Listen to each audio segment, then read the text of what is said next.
Have you ever wondered what people who've made billions of dollars know that we don't? Today, I'm on a mission to uncover the secrets behind these uber successful people. If you were to start over from $0 tomorrow, how would you make your first $1 million? Wow, that's a great question. I had the opportunity to interview 3 entrepreneurs who each started billion-dollar companies. And so my first startup was a company called Hotwire. Not exactly like a bootstrap traditional startup, it was more incubated inside of a firm. Spencer Radkoff, founder of Hotwire, a widely successful travel booking app that sold for $700 million in cash. Zillow, the online real estate kingpin, is the web's biggest repository of home values and home listings. And then he went on to co-found Zillow, reaching nearly a $10 billion market cap. The first one was my video game company, inappropriately named Pandemic Studios. We went on to make, some really great intellectual properties, some other really fun games like that.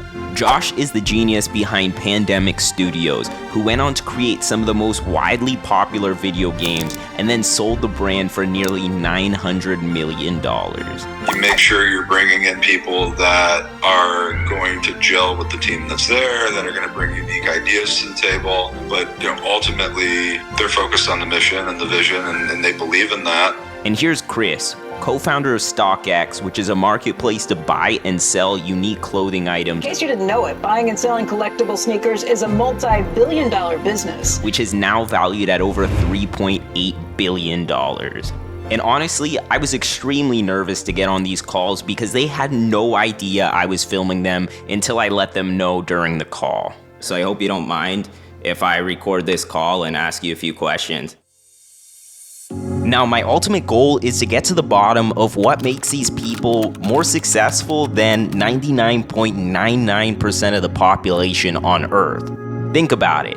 If we can all learn the principles that these individuals will follow, then it will empower millions of people around the world. So make sure to share this video to your friends if you enjoy it.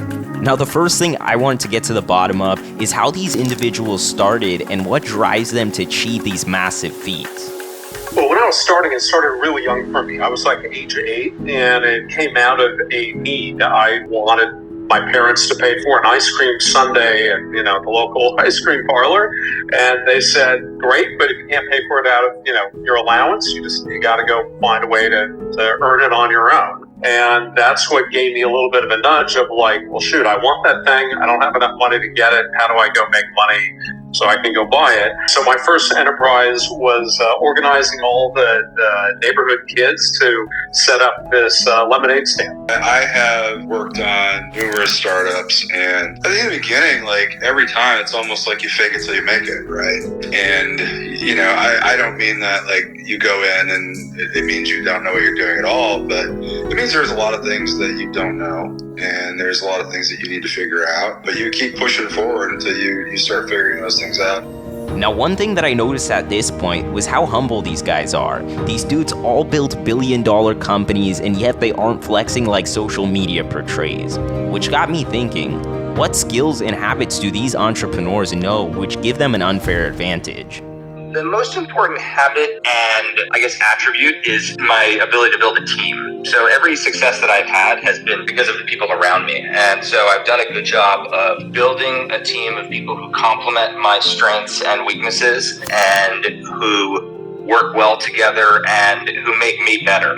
I'd say the biggest thing is knowing your limitations and making sure that you assemble a team around you that can kind of plug your weak spots and plug those holes, complement your skills, and, elevate your abilities. I would say for entrepreneurs in general, persistence is the biggest quality that you need to have, because it is really easy to fail and give up and move on to something else. But that is not the way that any successful business has ever been created and run. And the ability to stick with things and, really continue to push even when you're down. While all the habits they listed aren't sexy, it's reality. What I realize is the key to a lot of these people's success are the team and people they surround themselves with, and believing in themselves enough to keep persevering when things get tough.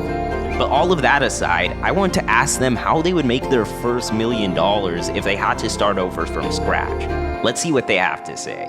I think, wealth tends to be created through equity value creation. So I would start a company, and earning a salary is fine and important, obviously, especially at certain stages of your career. But if you want to acquire large amounts of wealth, then it's, the best way to do that is through equity value creation, through appreciation of value in one's company. When you have an idea, try to put it into one of those two buckets and understand what it is and what it's not, and then capitalize the business accordingly based on that. Well, if I was starting over, I don't know if I would do anything necessarily that differently from what I did before. One, you have to be really passionate about whatever you're doing. So, for example, for me, I never set out with a goal to make $1 million. I set out with a goal to make something I was really passionate about and excited about, and then I knew the money would come later. The second thing is, make sure you're solving a real problem. Make sure you're delivering something that your customers really need and want.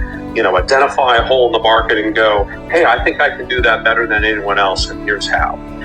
Thirdly, keep it simple. So many entrepreneurs overcomplicate things and want to do 50 different things at once, and stay focused. And that lesson hasn't changed. If I was starting over and I was starting back when I first started getting paychecks, I would have put every single spare dollar I had into an investment account. When you're young, you come out of the gate, you're not making a lot of money. It seems like a huge feat to save money or put into a 401k or whatever. But when I look back and, if I had not started successful companies and I decided hey, I'm just going to do the 9-to-5 thing and work for other people. And most people don't realize the power of compound interest and investing. And when we're young, you've got other priorities.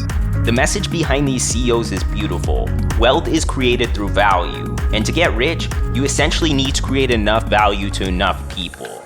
Now, I asked these entrepreneurs to share an impactful message to future entrepreneurs, and I'm absolutely blown away with the amazing advice they're about to share with you guys. Find something that you're passionate about and try to surround yourself with great people that you can learn from. Try to find some mentors in your life, either at your company or elsewhere. When you're in a role at a company, don't just do a great job at your job, that's table stakes. Also try to solve problems for your manager and managers. My message to future entrepreneurs. Being an entrepreneur is awesome, and it's so fun to have agency over your own life and to pursue, these projects and to have agency over your own life and your work life is a really big deal, and it's worth it. But it is hard. It is really, really hard. And you're going to have a lot of ups and downs. But just know that's a part of it. That's a part of the journey. And, just when you think things, you're at your bottom, things start looking up again, and you're going to find a way. So the key thing, I think, is you just have to keep hustling, and you will find your way through it. I think my big message is just you got to focus on people over profits. I think a lot of people come out of the gate really looking for ways to drive revenue, to secure profit, to get the business cash positive. And I think something that can happen if you're hyper-focused on that is you lose focus of what will potentially be your legacy. And that's the people in the organization. And you got to take care of the people just as much as the business. And I would say if you do that from day one and you stick with that mission and that philosophy and you uphold those values, there's no way you can lose. You need people to be connected to that mission and to feel fired up about coming to work every day to work on whatever it is, whatever problem that company is trying to solve. Have a vision, have it be a thoughtful vision. And then, you can't be shy. You just have to go out there and network, identify the best people and go for it. It's important to be on the right side of history. And I think that it is opening up an opportunity, one, to do good in the world, and two, to capitalize doing well by doing good at the same time.